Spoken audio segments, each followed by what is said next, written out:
আচ্ছা বন্ধুরা দেখুন, আমি এই কুমড়ো আলুর একটা তরকারি রেসিপি আপনাদের সাথে শেয়ার করছি।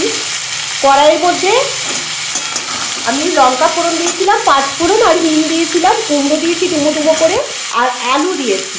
এইটা কুমড়ো আলুর তরকারিটা হিঙের তরকারি, একটু হিং তো দিয়েছি।